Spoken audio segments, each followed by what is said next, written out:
In this video, I'm going to show you how you can change your Steam store region and country.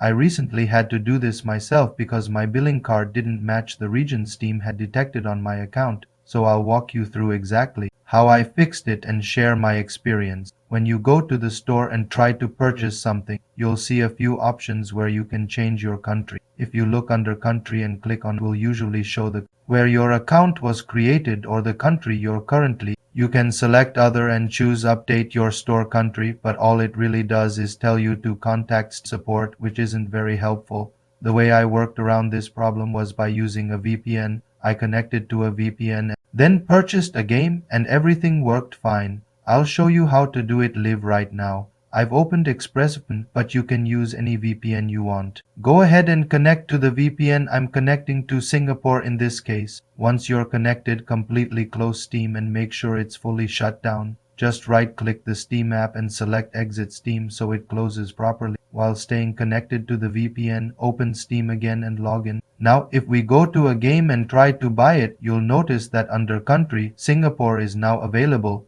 From here, you can update your billing address, which lets you pay with a card even if the billing address is different. That's exactly how I did it, and that's the method I recommend. You can even use a free VPN. That's all there is to it.